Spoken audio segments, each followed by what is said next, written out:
Olympics games को दुनिया की सबसे बड़ी गेम्स कहा जाता है। ये हर 4 साल के वक्फे के बाद मुनक्कद की जाती हैं, जबकि समर और विंटर ओलंपिक्स गेम हर 2 साल के वक्फे के बाद मुनक्कद होती हैं। टोक्यो ओलंपिक्स 2020 जापान के शहर टोक्यो में 24 जुलाई से शुरू होना थी, जो कोरोना वायरस की वजह से इल्तवा का शिकार हो गईं। इनके इल्तवा पर न सिर्फ जापान बल्कि दुनिया भर के शौकीन में सख्त मायूसी पाई जाती है। अब इन खेलों को 1 साल के लिए मुअत्तल कर दिया गया है। दुनिया की सबसे बड़ी खेलों का दुनिया भर के शौकीन को बड़ी बेताबी से इंतज़ार था। जापान ने इन खेलों के इनकाद के लिए बड़ी सख्त मेहनत भी की थी। अब अच्छी बात यह है कि इंटरनेशनल ओलंपिक्स कमेटी ने इन खेलों को 1 साल के लिए तअत्तुल के बावजूद टोक्यो ओलंपिक के नाम से ही 2021 में कराने का ऐलान किया है। ये पहला मौका नहीं जब ओलंपिक्स गेम्स तअत्तुल का शिकार हुई। पहली जंग अज़ीम 1916 को भी ओलंपिक्स गेम जंग की वजह से इल्तवा का शिकार हुई थी। दूसरी मरतबा 1940 और 1944 को दूसरी जंग अज़ीम की वजह से समर और विंटर ओलंपिक्स को इल्तवा का शिकार कर दिया गया। ओलंपिक्स की बहुत पुरानी तारीख है। कदीम ओलंपिक्स यूनान के शहर ओलंपिया में 8वीं सदी कबल अज़ मसीह खेली जाती थी। जदीद ओलंपिक्स की बुनियाद 1896 में यूनान के शहर एथेंस से रखी गई। इन गेम्स का दोबारा इजरा कदीम यूनानी ओलंपिक से मुतासर होकर किया गया। बायरन पायरी डी क्यूपटन ने 1896 में इंटरनेशनल ओलंपिक्स कमेटी की बुनियाद रखी। अभी तक यूनान, ऑस्ट्रेलिया, फ्रांस और बरतानिया ही सिर्फ 4 मुल्क हैं जिन्होंने हर ओलंपिक्स में अपने मुल्क की नुमाइंदगी की। ओलंपिक्स गेम का आगाज़ और इख्तिताम इंतहाई शानदार तकरीबात से होता है, जिसमें हर मुल्क के एथलीट्स और इंतज़ामी अफराद शिरकत करते हैं।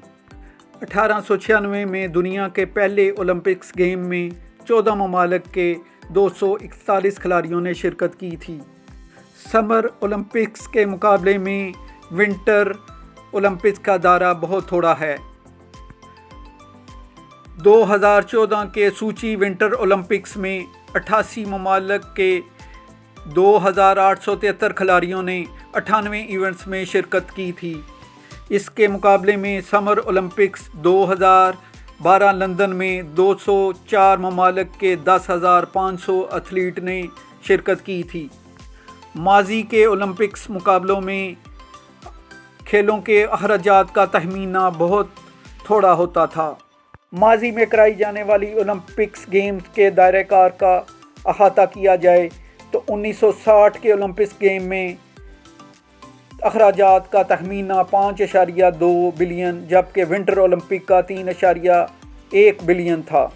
इसके मुकाबले में 2008 बीजिंग ओलंपिक्स में अखराजात का तखमीना 40 से 44 बिलियन डॉलर था। कारोबारी एतबार से भी ओलंपिक्स गेम एक मुनाफा बख्श कारोबार बन गया है। जिन ममालिक में ओलंपिक्स गेम मुनक्कद कराई जाती हैं वो मुआशी तौर पर भी खासे फ़वाइद हासिल करती हैं। ओलंपिक्स किस मुल्क में होना है, इसके लिए मुख्तलिफ ममालिक एक बोली में हिस्सा लेते हैं और सबसे ज़्यादा बोली देने वाले मुल्क को ओलंपिक्स के लिए ओलंपिक्स कमेटी इजाज़तनामा देती है। अब समर और विंटर ओलंपिक्स के अलावा पैरा ओलंपिक्स और यूथ ओलंपिक्स गेम्स भी ओलंपिक्स का हिस्सा बन चुके हैं। ओलंपिक्स गेम्स का दायरा इतना वसी हो चुका है कि अब दुनिया के तकरीबन लगभग हर मुल्क इसमें हिस्सा लेता है। ओलंपिक्स गेम की तारीख़ चैलेंजेस और तनाज़ात से भरी पड़ी है, जिनमें बॉयकॉट, डोपिंग और रिश्वत और दहशतगर्दी के हमले भी शामिल हैं। ओलंपिक्स कराने वाले मुल्क और शहर को अपने मुल्क की सकाफ़त और अहम मुकामात दिखाने का दुनिया को भी मौका मिलता है।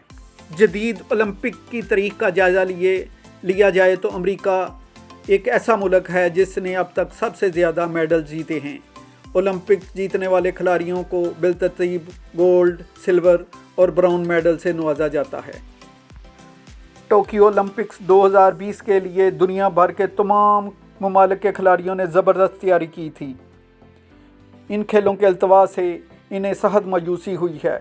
لیکن اگلے سال دوبارہ اولمپکس کا میلہ دوبارہ سجے گا۔ ان کھلاڑیوں کو دوبارہ اپنی صلاحیتوں کا لوہا منوانے کا موقع ملے گا۔